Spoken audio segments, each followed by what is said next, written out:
hear us talk, and we couldn't go to talk to them. And they didn't really want us to talk to one another. They asked some brothers who we used to ride back and forth from Rhode Island to Boston together. They asked the brothers, they wanted to ask some questions about us. And the brothers told them, said, well, we ain't going to say nothing about him unless you go get him and we say it in front of him. And they called me a leader after that. And I you know. Did sister Dilla accept Al-Islam at the same time that you? She accepted Islam after me, but she came in before I did. Because I couldn't come in to the masjid. I couldn't join. How many children did you have? 2, 3. No, I had 2.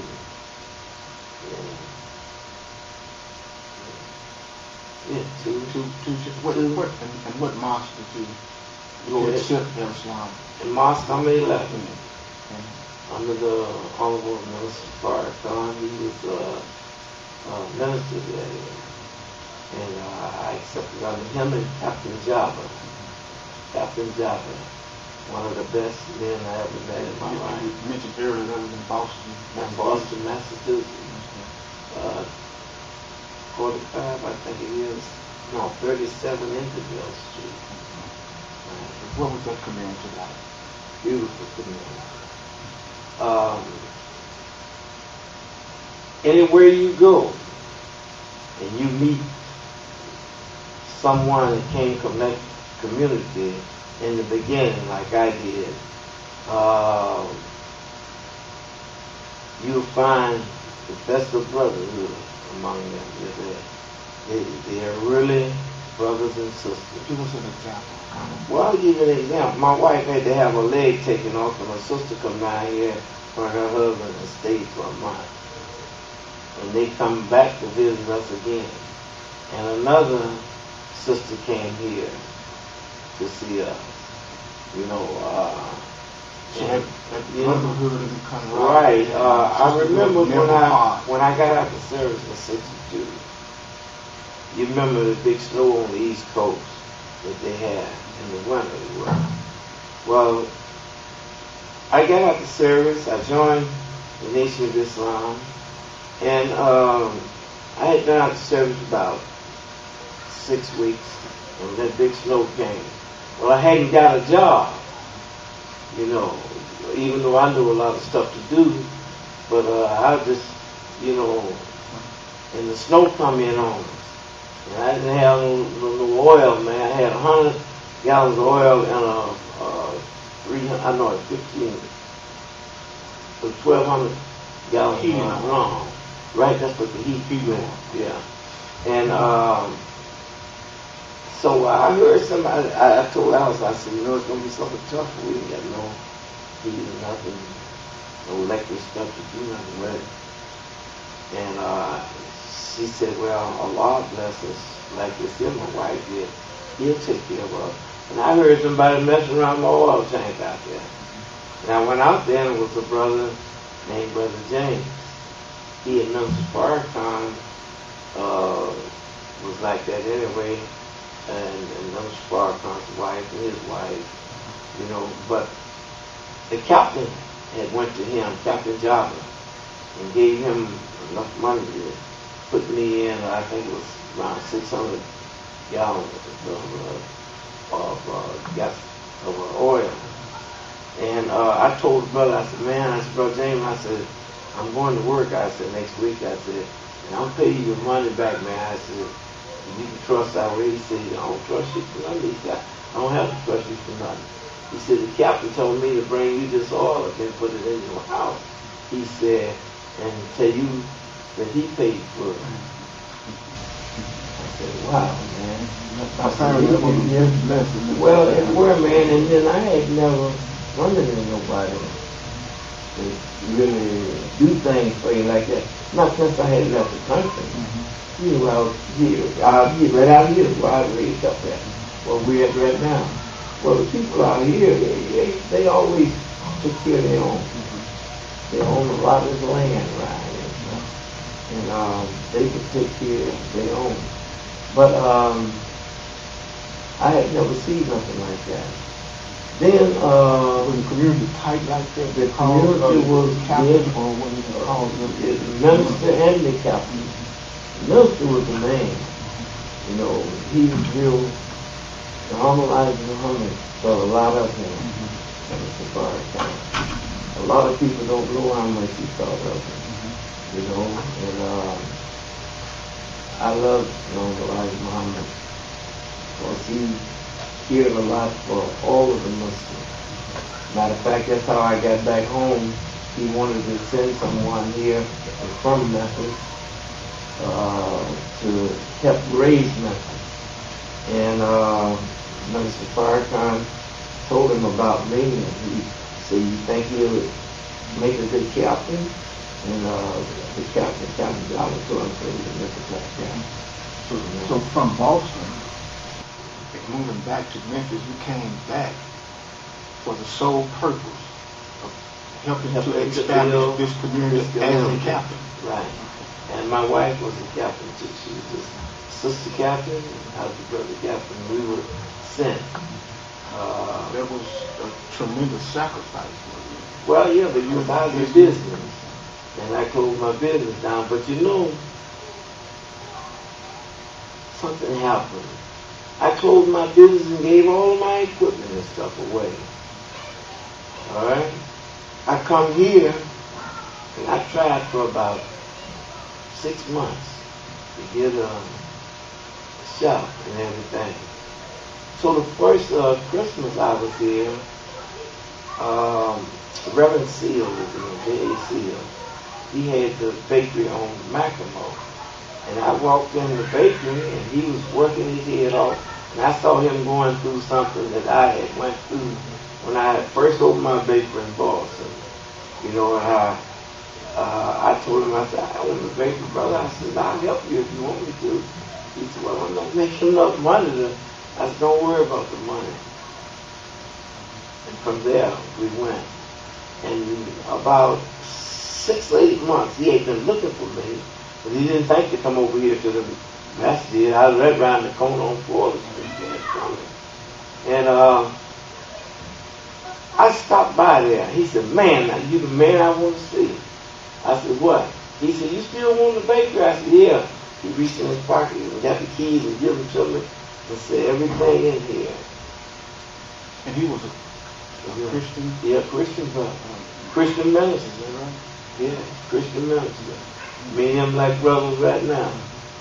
You know, and of course I went in there and helped him and worked. He always kept that in his mind. He said nobody had ever did that to him before. But I just did what the Muhammad said do. He said, "You see a man needs some help." He said, especially the black man, if you know what he's doing, and you see him tagging, say help him. So that's what I did, you know. And so from there, I had a bakery, and I kept the bakery about 5 years. And I gave the bakery to the masjid. And tell me something. Tell us about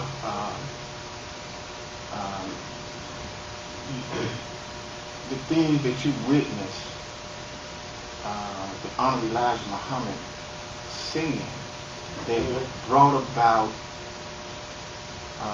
Imam W.D. Muhammad's interest into leadership. well, he said this. We was at an airport, and we used to be like most people. We said that Elijah Muhammad had a picture of him, Master Muhammad, and the Honorable W.D. Muhammad. And we used to call it the Father, the Son, and the Holy Ghost. You know, broad yeah, concept. yeah, you know, and a lot of people didn't like that, you know. We told them, said, "This is God, and that's the Honorable W.D. Muhammad. He's going to be the one to take over, and the Honorable Elijah Muhammad is the Father." And a lot of things was going on, but we was at the airport before John Raj Muhammad died. And we was in New York, I believe it was. New York or Florida? Well, one of the two. It was in New York, I believe it was. And Raj Muhammad spoke to us, and they had airplanes falling like mad back in '63. Man, the airplane was falling all out the sky. And Raj Muhammad was standing there talking to us, getting ready to get on the airplane. He said, "This is my airplane." He says, "Anytime you want a safe ride," he says, "buy you a ticket on this one." It was American Airlines, you know. And I don't remember it, brother. Somebody told me, he said, "Yeah, one fell." You know, after I heard it, I don't remember now American Airlines falling out the sky. You know, the Elijah Muhammad, you know, he ride them all the time. And we used to ride them. That's what we used to ride them, American Airlines all the time. The Elijah Muhammad recited to us who his son was. He said he was the next ruler after him. He said he would be it. He said he would rule for 30 years, I think it was, or 25 years or something like that. And then he would teach us. And when he teached us, no, he says he would gain the rulership, and then he would teach us for 25 years. And when he teach us, we could go anywhere in the world. And as Muslims, the Elijah Muhammad stated that. Yeah, he stated that. He said you were witness to that. Oh, just like I'm a witness to sitting here with you. Yes, sir. And I can call off just about every one of the people who their names was there at that time. You know, then Islam started to pick up and move about, and we had a problem in 1970, I think it was. You know, we had owned the packing house, a killing plant, and we sold meat all over the country, and you know, different things like this here. But before we had owned them, we just had the goat and lamb place. So they started losing money. And Prophet Muhammad, Elijah Muhammad Jr., he told Brother Jibril, we're losing money in the restaurant. We're having problems in the packing house and in the grocery store. So when it come up, Brother Captain came to see me and said, I just said, they said you went to school or something in the Navy, you know, for meat and stuff like this. And I told him yes, sir. So he said, the messenger wants somebody to inspect the plant. He said, see if they can find out what's wrong. So I went out. Yeah, and it was a strange thing, man. I went out there 45 minutes before we knew about what was going on at the packing house. See, they were buying kosher beef. And kosher beef have to be washed every so many miles. And this is what happened. They would transporting? Yeah, transporting. They weren't live cow. No, not the live. Dead. Yeah. They was not washing the beef because automatically, right now, the beef loses about 1% every so many miles if you don't wet it down. You know, and that would also keep the beef from dehydrated. And we was at the packing house that morning, and a few big trucks come up with beef on it because they had such a big beef sale to stores and stuff. They couldn't kill enough here. So it would come in from Omaha, Nebraska, and everywhere. So when I was standing there and I was watching the gang, came up, the big truck did, opened the door open, and the brothers unloaded the beef. And so I told the captain, I said, brother captain, I said, hey, your problem is, I said, you having all this money in the packing house, and the beef being lost, there's no one stealing. I said, there it is, what you mean? I said, they ain't washing the beef. I said, number one, I said, and they ain't weighing the beef when they come in. You know, you see the beef leave here, and it weighs 30,000 pounds, and it's 1% of 30,000 pounds, we would say, would be 300 pounds, 3,000 pounds, which would be 3,000 pounds. This is how much meat you're going to be short from the loss of weight, right? So I showed it to the captain. The captain said, how did you know this though? I said, I went to school.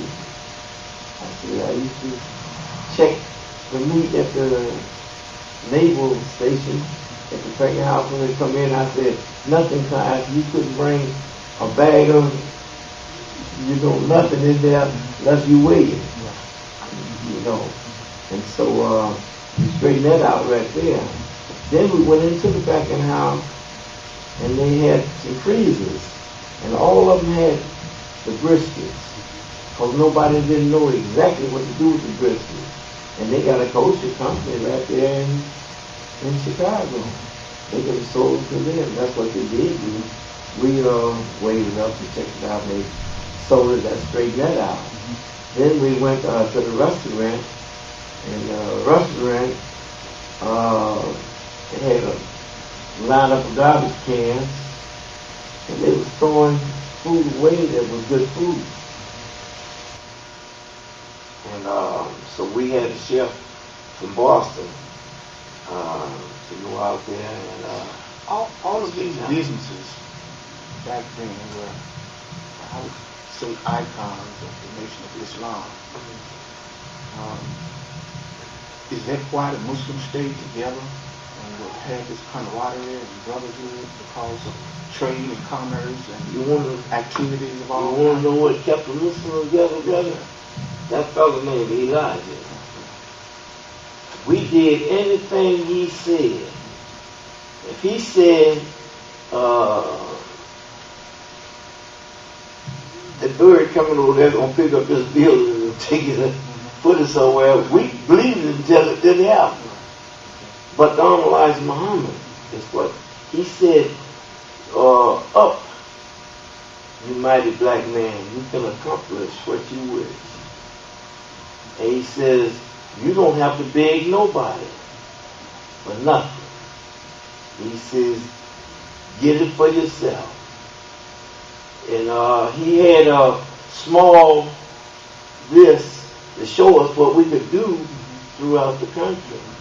And this was a period in time when African Americans was at the height of business or was at the lowest point. They wasn't at either one of them.